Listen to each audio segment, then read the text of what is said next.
Delegate troop tuition. Delegate, delegate, delegate, delegate. ચાલો મિત્રો, આજે આપણે અંગ્રેજી વિષયમાં ધોરણ 11ના અંગ્રેજી વિષયમાં unit 1 the journey of my life from earth to Everest આ પાઠનો અભ્યાસ કરીશું. પાઠનું શીર્ષક શું છે? My journey, the journey of my life, એટલે મારા જીવનની જર્ની, જીવનની યાત્રા. ફ્રોમ અર્થ, અર્થ એટલે કે જમીન, જમીનથી શરૂ કરીને ટુ એવરેસ્ટ. આજે પાઠ છે એક અરુણિમા સિન્હા કરીને છોકરી, એક મહિલા પર સત્ય બનેલી ઘટના ઉપર આધારિત છે. હવે આ પાઠની પહેલાં તો આપણે એક સામાન્ય સ્ટોરી કહી દઉં, પણ આટલું યાદ રાખજો, સંપૂર્ણ બનેલી સત્ય ઘટના છે. હવે અરુણિમા સિન્હા કરીને જે છોકરી છે એ નેશનલ લેવલની વોલીબોલ પ્લેયર છે, ખેલાડી છે. હવે એક સારી ઉમદા ખેલાડી છે. હવે એક વખત એ રાત્રિના સમયે ટ્રેનમાંથી પસાર થઈ રહી હોય છે, ટ્રેનમાં જતી હોય છે. હવે એ જ્યારે ટ્રેનમાં જતી હોય, રાતનો સમય છે, આજુબાજુ ઘણા બધા પેસેન્જર છે, ઓલમોસ્ટ બધા સૂઈ ગયા છે. અરુણિમા પોતે સૂતી છે, પણ અર્ધ જાગ્રત અવસ્થામાં, આંખ બંધ છે, પણ એનું મન જાગ્રત અવસ્થામાં છે. એવામાં એ શું જોવે છે કે ભાઈ ઓચિંતો એ જે અરુણિમાએ ગળામાં સોનાનો ચેઇન પહેર્યો હોય, એના પર કોઈ ચોર લૂંટારા એ ચેનને ખેંચવા પ્રયત્ન કરે છે. હવે ઘટના કેવી બને છે? અરુણિમા જે છે અર્ધ જાગ્રત અવસ્થામાં હોય ને એટલે તરત ઝબકીને જાગી જાય છે અને જોવે છે કે તો 4-5 જણા લોકો, 4-5 પુરુષો એની ફરતે ઊભા છે અને એ પાછા પીધેલી અવસ્થામાં છે, દારૂ પીધેલી અવસ્થામાં છે. પણ અરુણિમા જે છે ને પોતે સ્વભાવે બહાદુર તો ખરી, એટલે એને ચેન ખેંચી લેવા નથી દેતા, પણ એમનો વિરોધ કરવા પ્રયત્ન કરે છે, એમની સાથે ઝપાઝપી લડાઈ ઝઘડા કરવા પ્રયત્ન કરે છે. હવે પહેલાં 4-5 પુરુષો છે ને આ એકલી મહિલા છે. ટ્રેનમાં ઘણા બધા પેસેન્જર છે, પણ કોઈ એની મદદમાં નથી આવતું. એ એકલી જ થોડીક વાર એમની સાથે લડવા પ્રયત્ન કરે છે. પણ હવે એક સ્ત્રી કેટલું લડી શકે ને, એ પાછા 4-5 પુરુષો, એટલે ઓલા લોકોની સાથે લડવામાં ને લડવામાં એવું બને છે કે પહેલાં લોકો એ ચેન ખેંચવા માટે એ ચેન ખેંચી અને અરુણિમાને ચાલતી ટ્રેને બહાર ઘા કરી દે છે. હવે પોઝિશન કેવી થઈ છે? ચાલતી ટ્રેનની બહાર તો ફેંકાય છે, પણ એની ટ્રેન જે પાટામાં ચાલતી હતી એની બરાબર બાજુના પાટામાં બીજી ટ્રેન આવતી હતી. એટલે અરુણિમા જ્યારે ચાલતી ટ્રેને બહાર ફંગોળાય ત્યારે બીજી ટ્રેનની સાથે અથડાઈને આમથી આમ પડી, નીચે પડી. એણે પ્રયત્ન કર્યો, પણ ગમે એટલો પ્રયત્ન કર્યો છતાં એનો ડાબો પગ ટ્રેનના વ્હીલની નીચે આવી ગયો અને પગ કપાઈ ગયો. બરાબર ઘચ દઈને આખું વર્ણન સરસ કર્યું છે. એટલે એનો પગ ગુમાવ્યો. હવે એ ખેલાડી હતી, પગ એનો કપાઈ ગયો, એટલે હવે રમતગમત તો શક્ય જ નથી. પછી તો એ બેભાન થઈ ગઈ ને લોકોને ખબર પડી ને હોસ્પિટલમાં પહોંચીને ધીમે ધીમે આખા દેશમાં એની વાતો ફેલાઈ ગઈ ને બધા ન્યૂઝમાં, મીડિયામાં એના વિશે આવવા માંડ્યું. એટલે ઘણા લોકો એના વિશે પ્રાર્થના કરવા માંડ્યા અને એ સાજી તો થઈ ગઈ, પણ એનો પગ કપાઈ ગયો. હવે આપણને એવું થઈ ખેલાડી છે ને પગ કપાઈ ગયો એટલે હવે એનું જીવન બરબાદ. ના, ખરા અર્થમાં પાઠ હવે શરૂ થયો. બરાબર આ પહેલું દ્રશ્ય હતું કે ભાઈ ટ્રેનમાં જતી હતી ને ચોર લૂંટારા એના પગ કપાઈ ગયો, પૂરું.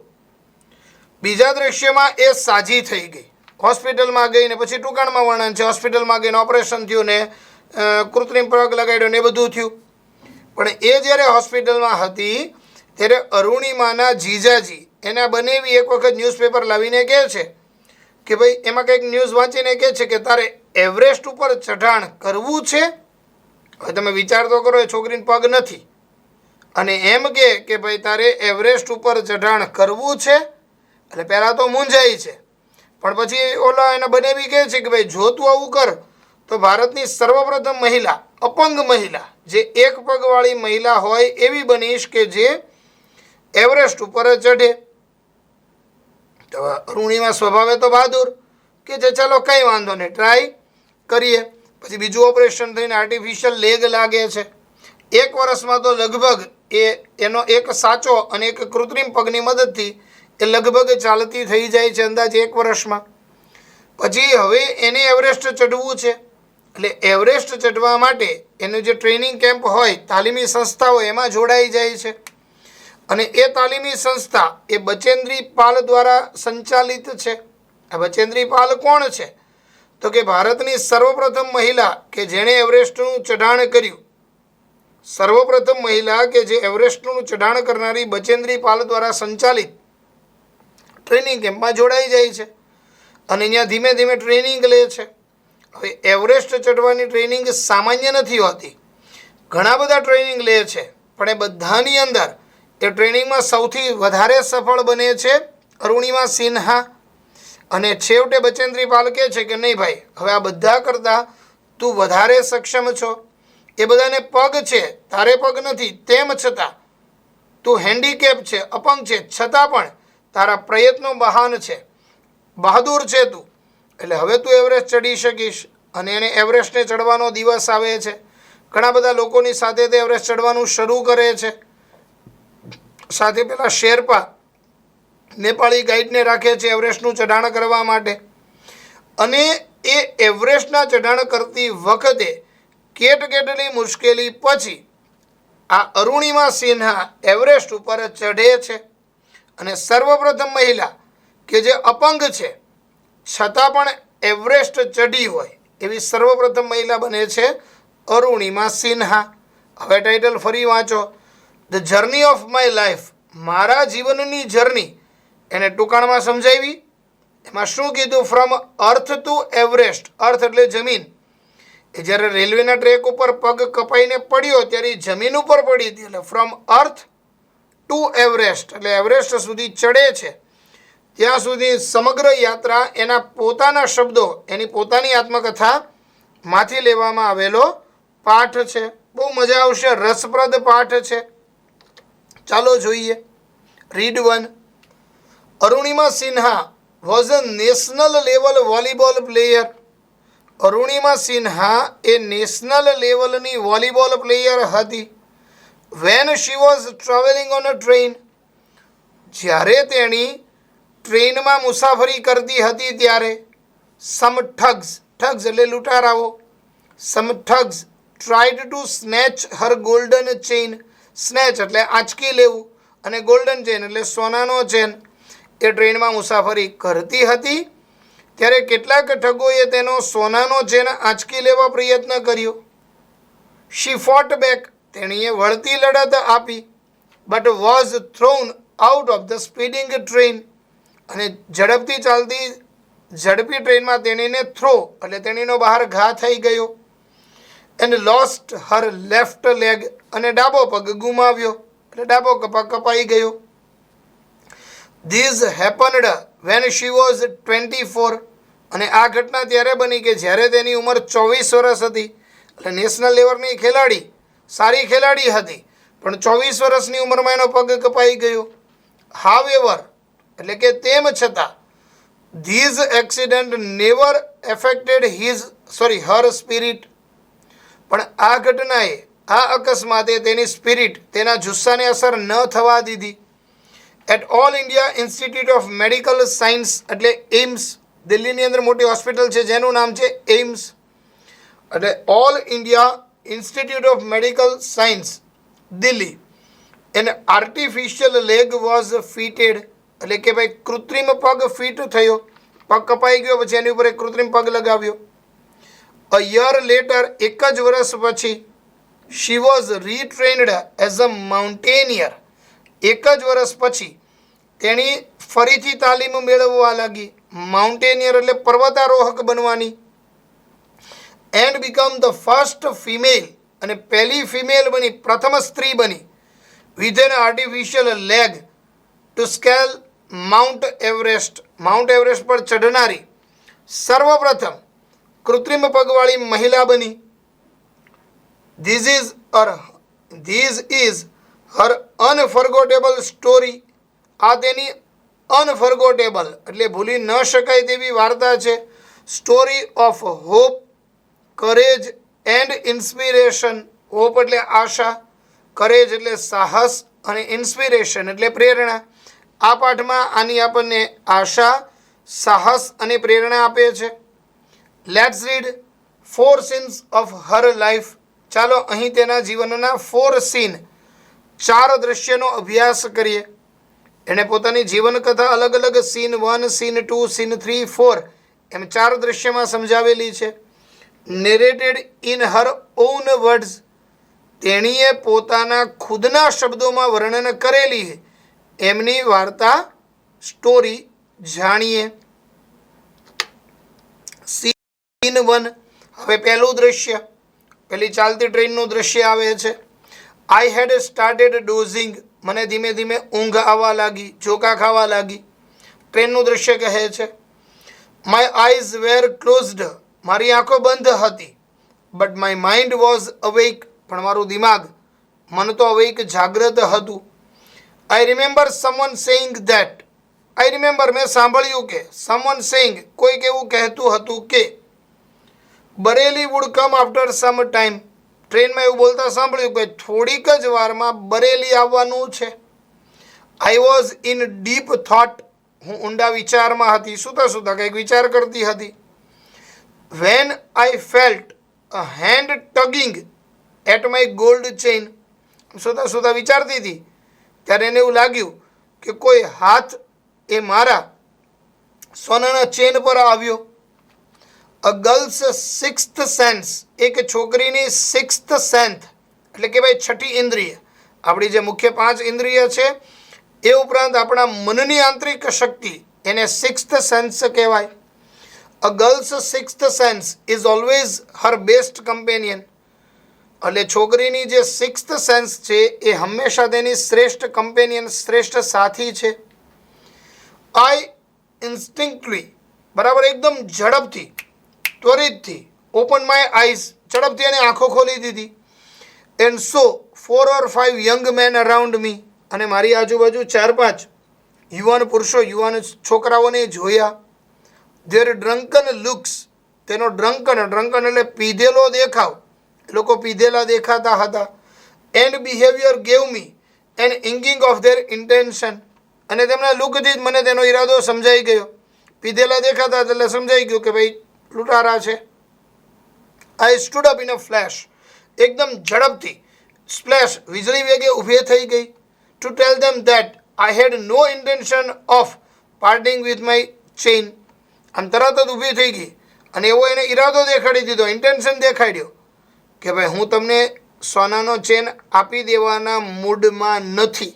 હું તમને કે ચેન આપી નહીં દઉં, તમે આંચકી લ્યો તો, એવું દર્શાવવા તરત ઊભી થઈ ગઈ. સો તે came to get her at me. બરાબર, તે મારી ઉપર આવ્યા, એટલે ટૂંકમાં મારી ઉપર હુમલો કરવા આવ્યા. Even though the compartment was full. Compartment ડબ્બા ફૂલ હતા.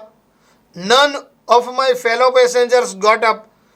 કોઈ સાથી પેસેન્જરો ઊભા જ ન થયા. એ છોકરી હતી, એકલી હતી, પણ કોઈ એની મદદે ન આવ્યું. Two even inquire what was happening. શું થાય છે એ જોવા ઊભાઈ ન થયા. Forgot about their coming to my rescue. અને મને મદદ કરવાનું તો ભૂલી જ ગયા. ડબ્બો ભરેલો હતો, ઘણા બધા માણસો હતા. 4-5 લોકોએ મને હેરાન કરવા પ્રયત્ન કરી, પણ કોઈ મદદે ન આવ્યું. આઈ હેડ નો ઓપ્શન. હવે મારી પાસે કોઈ વિકલ્પ નહોતો. But to take them on. હવે મારી પાસે તેમનો વિરોધ કરવા સિવાય ઓપ્શન ન હતો. So I caught a youth who was trying to seize me. એટલે પછી મેં બીજા એક યુથને, એક યુવાનને મેં પકડી લીધો. એ મને ખેંચવા પ્રયત્ન કરતો હતો, એને મેં પકડી લીધો. બાય હિઝ કોલર, એટલે આમ કાટલો પકડી લીધો. And pushed him back. કાટલો પકડીને આમ પુશ બેક, ધક્કો મારી દીધો. એક યુવાન આવ્યો, પકડીને એને ઘા કરવા પ્રયત્ન કર્યો. આઈ કિકડ અ કપલ ઓફ અધર્સ. બીજા થોડાને પણ કિક મારી. થોડીક આમ ખેલાડી હતી એટલે શરીરે મજબૂત, એટલે કિક મારીને, પગ મારીને આઘા ખસેડવા પ્રયત્ન કર્યો. An exceptional battle had begun inside the train on the move. હવે ચાલતી ટ્રેન અમારી બધા વચ્ચે એક્સેપ્શનલ, જે ધારી હતી એ પ્રમાણેનું બેટલ યુદ્ધ શરૂ થયું. ટૂંકમાં બંને વચ્ચે લડાઈ થઈ. ધ વુલ્સ એટલે વરુ, ખરેખર યુવાન માણસો છે પણ એને સંબોધન આપે છે આ ભૂખ્યા વરુ જેવા હતા. The wolves made another attempt two snatch my chain. આ વરુઓએ મારો ચેઇન ખેંચવા માટેનો બીજો પ્રયત્ન કર્યો. સ્ટીલ આઈ રેઝિસ્ટેડ, હજુ પણ મેં વિરોધ કર્યો. બીજી વાર ટ્રાય કરી તો મેં વિરોધ કર્યો, દઈ ન દીધો. until one of them driven by a frenzy gave me an extra hard kick. પછી એકાદો એવો હતો કે જેણે મને એક્સ્ટ્રા હાર્ડ કિક મારી, એટલે જોરથી પગ મેં લાત મારી. યુઝિંગ ઓલ હિઝ ફોર્સ, એટલે પૂરેપૂરી તાકાતથી જોરદાર. પેલા છોકરાએ અરુણિમાને જોરદાર લાત મારી. ઓફ બેલેન્સ જતું રહ્યું. I could not recover in time, એટલે પછી રિકવર નહોતી, પડી ગઈ. I literally flew out of the train, અને હું કાયદેસર રીતે ટ્રેનની બહાર જ ફેંકાઈ ગઈ. Still holding my mobile phone, પણ મારા હાથમાં જે ફોન હતો, still holding my mobile phone પકડીને બહાર ફેંકાઈ ગઈ. I was in the mid air, અડધી હવામાં હતી, ઊંધી બહાર ફેંકાણી, હવામાં ફેંકાણી. When I flew right into another train moving on the next track. એ બહાર ફેંકાણીને ત્યારે સામેથી પાછી બીજી ટ્રેન આવતી તેની હારે અથડાણી. My body hit the moving steel and rebounded to this my train. પછી ઓલી ટ્રેન હારે ભટકાણી, આ ટ્રેન હારે, આમથી આમ પિંગ પોંગ ધબા ધબ બાઈ ટ્રેન હારે ભટકાણી. This ping pong must have continued for several seconds. થોડીક સેકન્ડો સુધી આવું પિંગ પોંગ એટલે આમથી ઘા ફેંકાવા થતાનું ચાલુ રહ્યું. બિફોર ગ્રેવિટેશનલ ફોર્સ પુલ્ડ મી ડાઉન, એટલે ગુરુત્વાકર્ષણ બળ ને કારણે હું નીચે પડું એ પહેલાં થોડીક સેકન્ડો સુધી આમ તેમ ફંગોળાઈ. ડિસ્પાઇટ માય એફર્ટ્સ, મેં ઘણા પ્રયત્નો કર્યા છતાં my left leg fell on the track. બહુ પ્રયત્ન કર્યો બચવા, પણ એનો જે લેફ્ટ લેગ ડાબો પગ એ ટ્રેનના વ્હીલની નીચે આવી ગયું. ખાચ, એટલે પગ કપાઈ ગયો.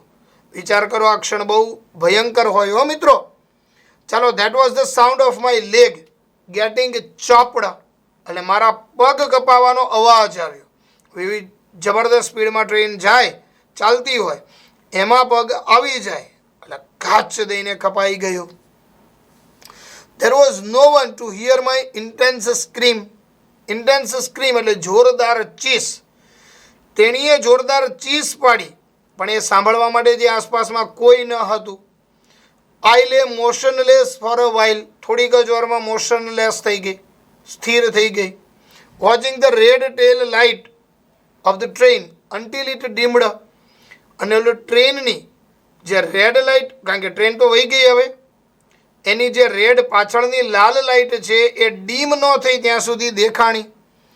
એન્ડ ફેડેડ ઇન્ટુ ડાર્કનેસ, અને અંધકારમાં જતી રહી. ધેન આઈ ફેઇન્ટેડ, બેભાન થઈ ગઈ, કારણ કે પગ કપાણો હોય એટલે લોહી કેટલું નીકળે, એટલે બેભાન થઈ ગઈ.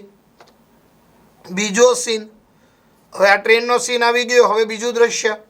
I was admitted to AIIMS Delhi, પછી તેને દિલ્હીની એમ્સ હોસ્પિટલમાં દાખલ કરી. On the intervention of the PM, અને એ સમયે જે દેશના વડાપ્રધાન હતા, પીએમ પ્રાઇમ મિનિસ્ટર, એમણે દખલગીરી કરી, ઇન્ટરવેશન કર્યું, એટલે આ છોકરીને એમ્સમાં દાખલ કરી.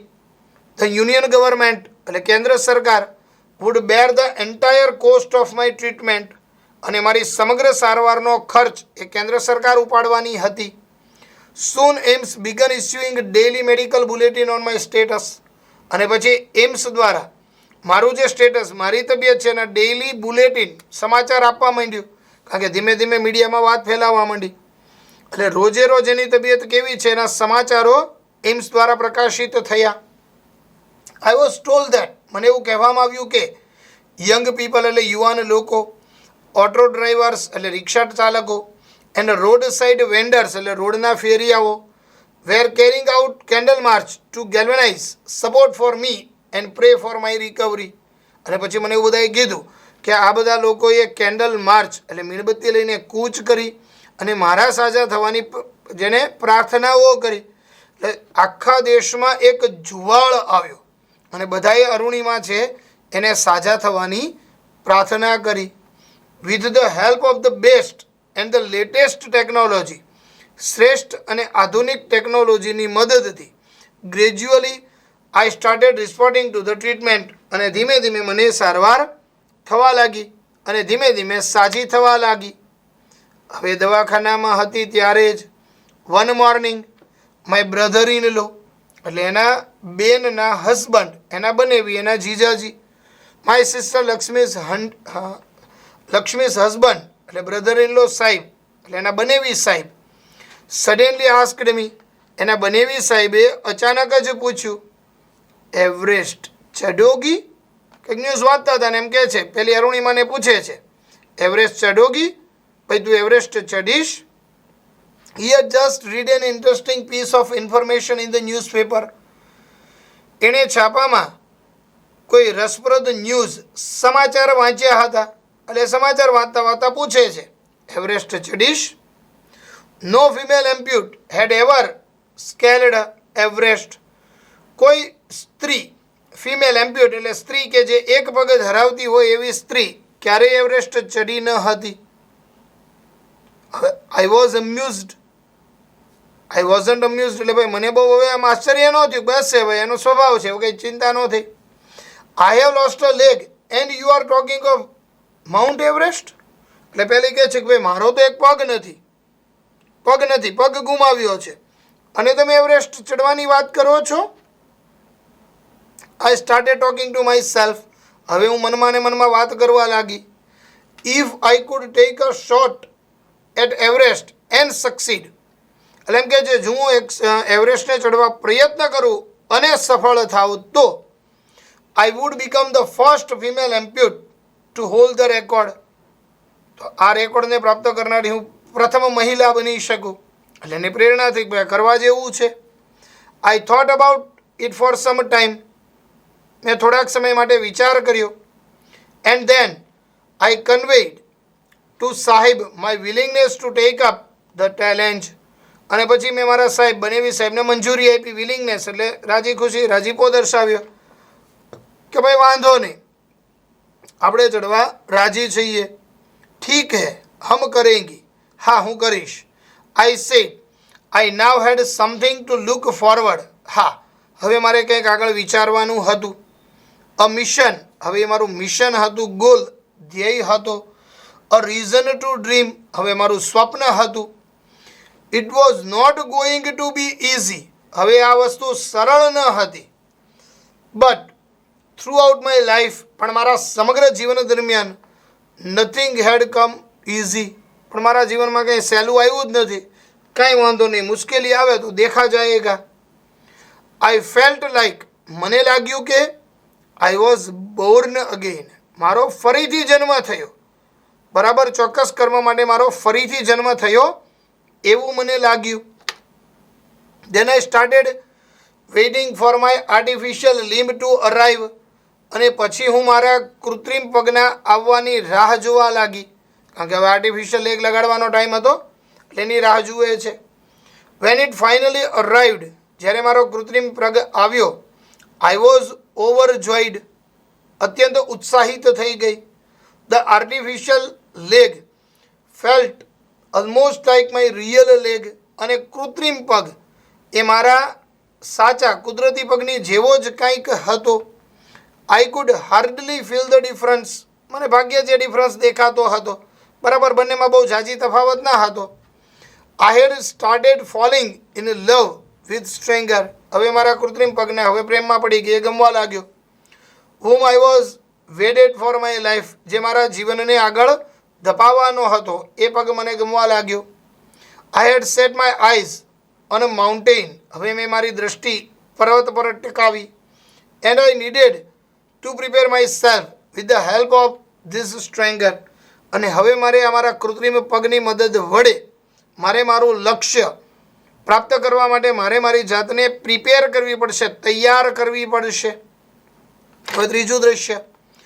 ઓન 28 ફેબ્રુઆરી 2012, 28 ફેબ્રુઆરી 2000ના દિવસે, ઓલમોસ્ટ અ યર આફ્ટર, એક વર્ષ પછી, I was pushed out of the train, મને જ્યારે ચાલતી ટ્રેનમાંથી બહાર ફેંકવામાં આવી એના લગભગ 1 વર્ષ પછી I set out for the training institute set up by Bachendri Pal near Uttarkashi. એટલે એનો પગ કપાણો હતો દુર્ઘટના બનીના આશરે 1 જ વર્ષના સમયગાળામાં. એ બચેન્દ્રી પાલનું જે ટ્રેનિંગ ઇન્સ્ટિટ્યૂટ જે ઉત્તરકાશીમાં આવેલું છે ત્યાં જતી રહે છે. હજી પગ સાજો કપાણો અને સાજો થયો, ઓલમોસ્ટ એ દુર્ઘટનાના 1 જ વર્ષ થયું હતું ત્યાં પહોંચી ગઈ ઉત્તરકાશી બચેન્દ્રી પાલની ટ્રેનિંગ ઇન્સ્ટિટ્યૂટમાં. I called up Bachendri Pal to tell her that. મને બોલાવીને બચેન્દ્રી પાલે કહેવામાં આવ્યું કે વી હેડ રીચડ ઉત્તરકાશી, આપણે ઉત્તરકાશી જઈશું. She was surprise at how quickly I had reached. બરાબર, એને આશ્ચર્ય હતું કેટલી ઝડપી પહોંચી ગઈ. આર્ટિફિશિયલ લેગ હતો એટલે એની એટલી બધી આશા નહોતી બચેન્દ્રીને, પણ પહોંચી જાય છે. આફ્ટર ધીસ, ત્યારબાદ માય કોન્ફિડન્સ સ્કાય રોકેટેડ, અને પછી મારો આત્મવિશ્વાસ રોકેટની જેમ વધ્યો. પહેલી બચેન્દ્રી પાલ જેની કોચ હતી એને વખાણ કર્યા એટલે હવે એનો આત્મવિશ્વાસ વધી ગયો. Bachendri Pal always pumped fresh confidence in me. Bachendri પાલે હંમેશા મારામાં ફ્રેશ એકદમ તાજો કોન્ફિડન્સ ઉમેરતી હતી. Arunima you are far better than others. એ કહે છે કે ભાઈ અરુણિમા તું બીજા બધા કરતાં ખૂબ સારી છો. These people seems to be suffering from handicap. આ બધા લોકો મને અપંગ હોય એવા લાગે છે. નોટ યુ, તું અપંગ નથી. એટલે એનો આત્મવિશ્વાસ વધારે છે કે ભાઈ ભલે તારે એક પગ નથી પણ ખરેખર તું અપંગ નથી, પેલા બધા લોકો છે. આઈ એમ પ્રાઉડ ઓફ યુ. મને તારા પર ગર્વ છે. બટ બિફોર એવરેસ્ટ એક્સપિડિશન, પણ એવરેસ્ટના ચઢાણ પહેલાં you will have to prove your self. તારે તારી જાતને સાબિત કરવી પડશે. એવરેસ્ટ ચડતા પહેલાં તું તારી જાતને સાબિત કર. If you climb 21,079 feet high Chamser Kangri mountain in Ladakh. એટલે એવરેસ્ટ ચડતા પહેલાં પેલો ચાન્સર કિંગ માઉન્ટેન પર્વત છે જે 21,798 ફૂટની ઊંચાઈ પર રહેલો છે. જો તું એ પર્વત ચડ તો you will be on your way to Everest. તો તું એવરેસ્ટના ચડવાના રસ્તે જઈશ. એટલે સીધું એવરેસ્ટ નહીં, પહેલાં આ પર્વતને ચડાવવાની ટ્રેનિંગ આપે છે. આઈ સક્સેસફુલી કમ્પ્લીટેડ ધેટ એક્સપિડિશન. અને એ ચઢાણ મેં સફળતાપૂર્વક પૂર્ણ કર્યો. બચેન્દ્રીએ કીધું ભાઈ પેલા આ લડાખમાં આ પર્વતને તું ચડ ને તો અમે માનીએ. એ સફળતાપૂર્વક પૂરું કર્યું. By the time we reached the base camp. જ્યાં સુધી અમે બેઝ કેમ્પ એટલે તળેટીએ પહોંચ્યા ત્યાં સુધીમાં સિચ્યુએટેડ એટ 18,000 ફીટ, 18,000 ફૂટની ઊંચાઈએ જે તળેટી હતી ત્યાં પહોંચ્યા. 16 of the 19 members of team had retired. 19 લોકોની ટીમ ત્યાં પહોંચી હતી એ પર્વત ચડવા. એમાંથી 16 રિટાયર્ડ થઈ ગયા, એટલે થાકી ગયા હતા, હારી ગયા હતા, બસ હવે આપણથી નહીં થાય. 19માંથી 3 જ સફળ હતી, એમાંની એક અરુણિમા હતી. Bachendri Pal greeted me at the base camp. અને તળેટી પર બચેન્દ્રી પાલ મને ગ્રીટ કરે છે, સ્વાગત કરે છે. મેરી શેરની, એ સ્વાગતમાં શબ્દ બોલે છે, અરે મેરી શેરની. સી સેડ ધેટ, તેણીએ કહ્યું કે ટુક મી ઇન હર વાર્થ એમ્બેસ. અને એમ ભેટી ગઈ. અરે વાહ ભાઈ વાહ, વાહ મારી શેરની. ઇન ધ ઇવનિંગ, અને સાંજે જ બચેન્દ્રી પાલ અનાઉન્સેડ ધેટ. અને બચેન્દ્રી પાલે જાહેર કર્યું કે I was finally ready for Everest. અને બચેન્દ્રીએ જાહેર કર્યું કે એવરેસ્ટ ચડવા માટે હવે હું તૈયાર છું. શી ઓલ્સો અસ્યોર્ડ મી ધેટ, તેણીએ મને ખાતરી આપી કે she would talk to the officials of Tata steel. અને એણે મને ખાતરી આપી કે તે ટાટા સ્ટીલ નામની જે કંપની છે તેના અધિકારીની સાથે વાત કરશે for sponsoring my Everest dream. Everest ચડવા માટે જે ખર્ચો થાય એ ખર્ચો એ ટાટા સ્ટીલ કંપની એને સ્પોન્સરશિપ આપશે. એના માટે બચેન્દ્રીએ ભલામણ પણ કરી. હવે છેલ્લું દ્રશ્ય, એવરેસ્ટ ચઢવાનું દ્રશ્ય. I arrived at Everest base camp on 11th April 2013. એવરેસ્ટની તળેટીએ પહોંચે છે 11 એપ્રિલ 2013ના દિવસે. Exactly 2 years has passed. હવે લગભગ 2 વર્ષ વયા ગયા હતા. એનો એક્સિડન્ટના 2 વર્ષ થઈ ગયા. 1 વર્ષ એ ટ્રેનિંગમાં ગઈ ને આખું વર્ષ ટ્રેનિંગ લઈને બીજા વર્ષે પર્વતારોહણ માટે ગઈ. Exactly 2 years had passed since I was thrown out of the moving train. મને ચાલતી ટ્રેને ફેંકી હતી એને 2 વર્ષ થઈ ગયા. At the camp nobody seemed to know that I had an artificial leg. અને આ કેમ્પ ઉપર કોઈને નહોતી ખબર કે મારા કૃત્રિમ પગ છે. વન ડે, એક દિવસ પર્વત ચડવા માંડ્યા ને ત્યાં સુધી કોઈને નહોતી ખબર. પણ એક વખત my left leg got wet. મારો ડાબો પગ, પેલો જે કૃત્રિમ હતો એ ડાબો પગ ગોટ વેટ, ભીનો થયો. વિથ સ્નો, બરફ, એટલે બરફમાં ચાલતા ચાલતા ભીનો થઈ ગયો. Because I had slipped a couple of times on the slippery surface. એટલે જે સરકતી સ્લીપરી સપાટી હતી એમાં પગ સરકી અને એનો જે પગ છે એ ભીનો થઈ ગયો હતો. નેક્સ્ટ મોર્નિંગ, બીજે દિવસે સવારે, I left the artificial leg out in the sun to dry. હવે એનો તો કૃત્રિમ પગ હતો એટલે ખોલી અને પગને સુકાવા માટે તડકે મૂક્યો. હવે આ સુધી કોઈને નહોતી ખબર કે આને કૃત્રિમ પગ છે, પણ એ પગને તડકામાં મૂક્યો તો બધાને ખબર પડી. એટ ધેટ ટાઈમ, તે સમયે, સમ ફોરેનર્સ રિયલાઇઝડ ધેટ, કેટલાક વિદેશીઓને એવો અનુભવ થયો કે આઈ હેડ ઓનલી વન લેગ. તે દિવસે એમને ખબર પડી કે મારી એક જ પગ છે. After that my TRP scored. TRP જે વધારે લોકો મહત્વ આપે ને એને ટીઆરપી કહેવાય. એટલે હવે બધા મારું વધારે ધ્યાન રાખવા માંડ્યા. In my final expedition to Sagarmatha, head of sea, name the local name for the peak of Everest. જે એવરેસ્ટ છે એનું લોકલ નામ છે સાગરમથા, એટલે દરિયાની ટોચ એવું એનું એક લોકલ નામ છે. એ એવરેસ્ટ ચડવાના ફાઇનલ ચઢાણ વખતે Nima Kancha was my mountain guide. કોઈ નેપાળી કાંચા હતો, શેરપા, એનો ગાઈડ હતો જેનું નામ હતું Nima Kancha. Was my mountain guide. He was an ice and helpful Nepalese man. તે એકદમ ઠંડો અને મદદ કરનારો સારો નેપાળી પુરુષ હતો. Who used to scold me at times. એ ઘણી વખત મને ખીજાતો પણ હતો. વેન અપસેટ, ઉદાસ થઈ જાઉં, નિરાશ થઈ જાઉં ત્યારે મને ખીજાતો હતો. The last track to the peak of Everest began. હવે એવરેસ્ટ ચડવાનું છેલ્લું ચઢાણ આવ્યું. થોડું થોડું ચડે, છેલ્લો દિવસ આવ્યો. It was a very dangerous narrow path. એકદમ ખતરનાક સાંકડો રસ્તો હતો. આઈ સ્લીપ્ડ એન્ડ ફેલ વન્સ. હું એક વખત સ્લીપ થઈ ગઈ અને પડી પણ ખરી. છેલ્લા ચઢાણ વખતે એક વખત સ્લીપ ખાઈને પડે છે. Even my oxygen was running out. અને મારો ઓક્સિજન પણ બહાર વહી રહ્યો હતો. I was struggling with my paining leg. મારા દુખાવાવાળા પગ છે હું સ્ટ્રગલિંગ, સંઘર્ષ કરતી હતી. પગ દુખતો હતો એની યારે સંઘર્ષ કરતી હતી. My Sherpa said. મારા શેરપાએ કહ્યું, આઈ મસ્ટ ક્વિટ. ક્વિટ એટલે ત્યજી દેવું જોઈએ, મારે પ્રયત્ન છોડી દેવો જોઈએ. But I knew that there was no going back. પણ મને ખબર હતી હવે પાછો જવાનો ચાન્સ નથી. I pushed forward though my sherpa kept insisting that I should return. એનો જે શેરપા ગાઈડ હતો એ સતત કહે છે, ભાઈ તું પાછી જતી રહે. પણ છતાં આઈ પુશ્ડ ફોરવર્ડ, હું ધીમે ધીમે ઢસડાતી આગળ જ જવા લાગી. I have enough oxygen to reach the summit. એટલે પહેલી કહે છે, ભાઈ મારી પાસે પૂરતો ઓક્સિજન છે પાછો ફરવા માટે. And હોઇસ્ટ the countries flag. અને એના મનમાં આશા હતી કે એવરેસ્ટ ઉપર જઈ અને હું મારા દેશનો ધ્વજ ફરકાવીશ. એટલે એને મનમાં એ આશા હતી. What happen afterwards. ત્યાર પછી શું થાય છે?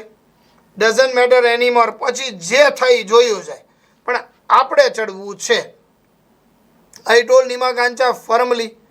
હું નીમા કાંચાને દ્રઢતાપૂર્વક કહું છું, remember none can defeat you. મિત્રો બહુ મહત્વનું વાક્ય છે, હો વાંચો. યાદ રાખો, નન કેન ડિફીટ યુ, તમને કોઈ હરાવી ન શકે, અન્ટિલ યુ કોન્કેડ, જ્યાં સુધી તમે પોતે હાર ન માનો, ત્યજી ન દો, ત્યાં સુધી તમને કોઈ ન હરાવી શકે. Yes, occasional failures will test you. Occasional failure એટલે નાની મોટી અસફળતા, પ્રસંગોપાત અસફળતા, વિલ ટેસ્ટ યુ, તમારી પરીક્ષા કરશે. બટ કીપ ટ્રાઇંગ, પણ પ્રયત્ન કરો. Some doors of opportunity will certainly open, અને કહે છે કે સમ ડોર્સ ઓફ ઓપોર્ચ્યુનિટી, તકનો કોઈ પણ રસ્તો, કોઈ દરવાજો, સર્ટેનલી ઓપન, ચોક્કસ ખુલશે જ. એમ કે છે ભાઈ જીવનમાં નાની નાની મુશ્કેલી તો આવ્યા જ કરે, એનો સામનો કરો, તકનું એકાદું બારણું ખુલશે જ. Then I could see him following me, પછી હું એને મારી પાછળ આવતો જોઉં છું. Even as I continue to drag myself to the top, હવે ધીમે ધીમે હવે ડ્રેગ ઢસડાતી જાય છે. છેલ્લું ચઢાણ ઢસડીને ચડે છે.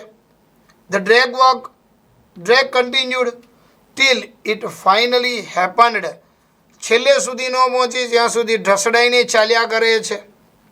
The top is a small 20x20 ice table, જે ટોચ એ ખાલી 20x20નું ટેબલ છે, કે જે બહુ મોટી જમીન નથી, 20x20ની જમીનનો એક ચોરસ ટેબલ જેવું છે. ટેબલ એટલે પર્વતની ટોચ જ છે, હો, કોઈ ટેબલ નથી મૂક્યું. I saw several flags of various countries fluttering proudly, મેં અહીંયા ગર્વભેર ઘણા બધા દેશના ઝંડાઓને ફરકતા જોયા. I had lived these moment so many times in my mind, મેં મારા મગજમાં આવી ઘણી ક્ષણો ઘણી વખત અનુભવી હતી. that I did not have to be told that finally I had arrived, અને હવે હું કહેવા માગું છું કે હું હવે એક ક્ષણ આવી ગઈ કે જ્યારે હું છેવટે ત્યાં પહોંચી ગઈ.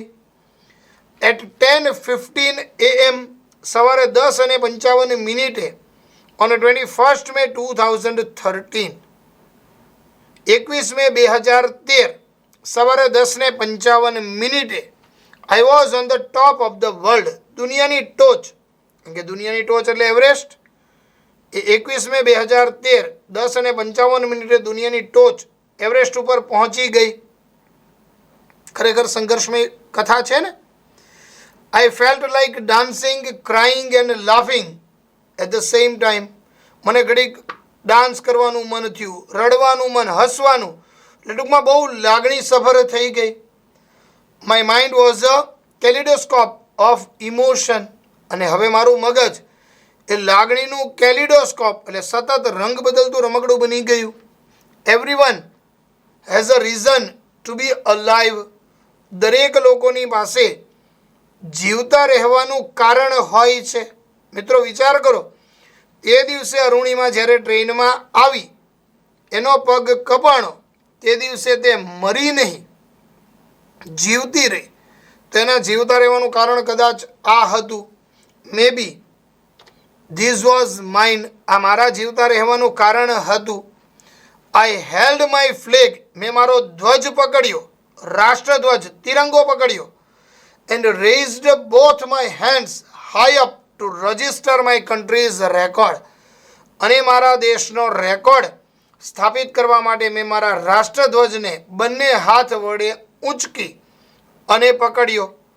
મિત્રો ખૂબ જ પ્રેરણાદાયી વાર્તા છે, સત્ય ઘટના છે.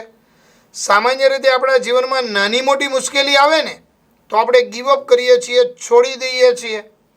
પણ આ અરુણિમા સિન્હાના જીવનમાં કેટલી બધી મુશ્કેલી આવી, છતાં એ મુશ્કેલીનો સામનો કરી અને વિશ્વનું સૌથી ઊંચું શિખર એવરેસ્ટનું ચઢાણ કર્યું.